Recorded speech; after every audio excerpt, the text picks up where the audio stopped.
Welcome to the News Hour. Former Pakistani Prime Minister Imran Khan is facing terrorism charges after being accused of making threats against the police and judiciary at a political rally.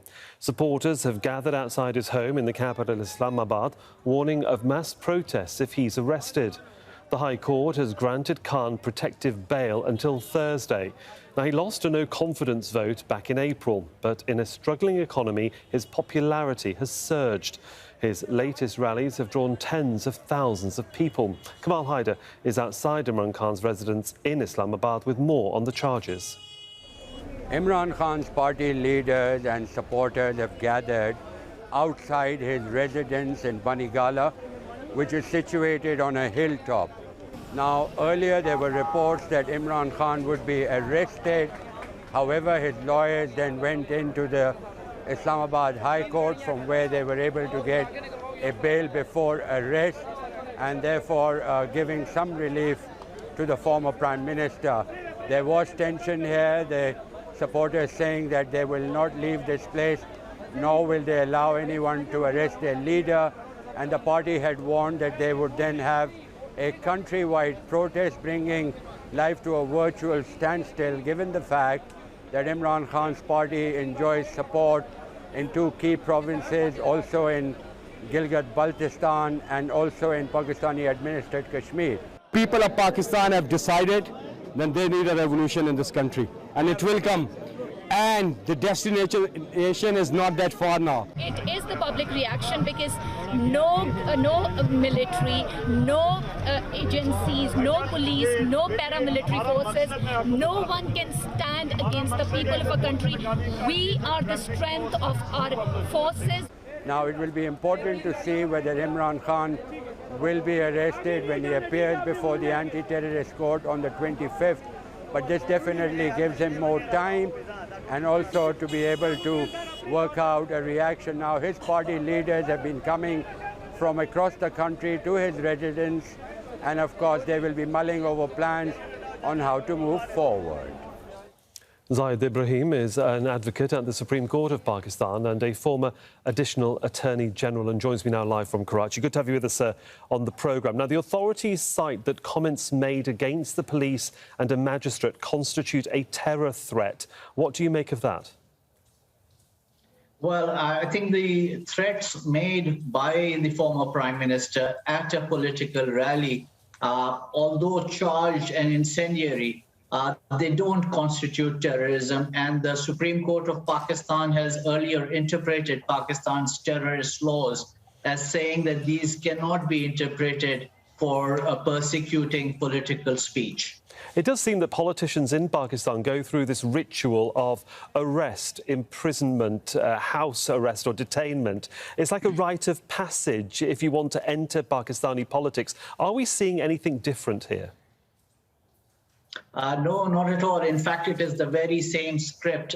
Former Prime Ministers Benazir Bhutto and Nawaz Sharif also went through a similar episodes of being charged for terrorism or even treason. And after that, it was basically good standing to get back into office.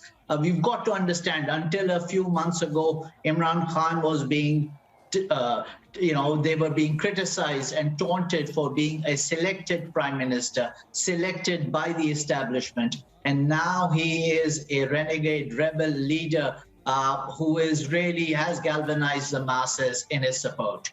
Indeed, I mean, the pictures that we're seeing are of hundreds of thousands of people, waving flags and supporting him. So there seems to be this legal battle going on now about whether he can be arrested or whether he can preempt arrest with this bail order for at least another few days. It's all getting very messy legally. So seeing those pictures of all the public so very happy, or a large majority of them, do they have the stomach for a long, drawn-out political argument in the current economic climate that Pakistan is facing right now?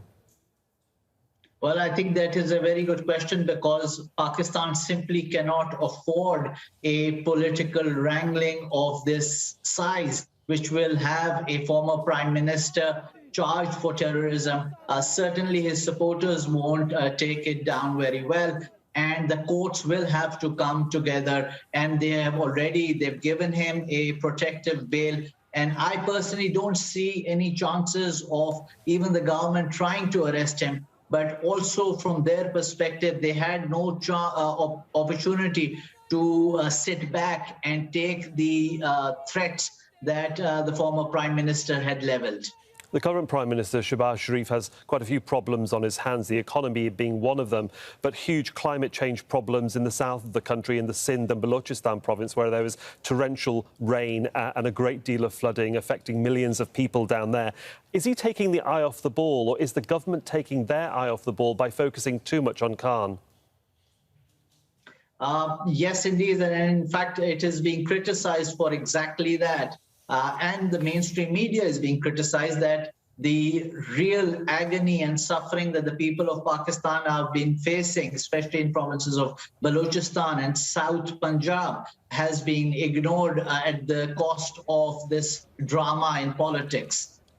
And of course, Imran continues to be popular in certain quarters of the country, certainly in the north, in several provinces.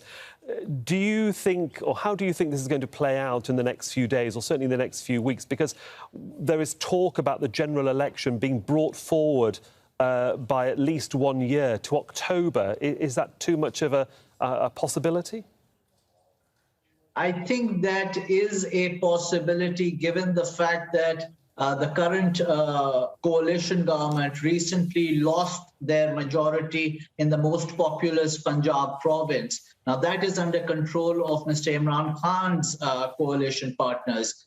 Now, if Imran Khan wants an election at the national level, he'll have to dissolve his own government in 2 provinces. And I don't think he has the stomach to do that right now. Certainly interesting times for Pakistan. We'll, of course, keep a very close eye on what's happening. Zahid Ibrahim joining us from Karachi. Thank you. Thank you.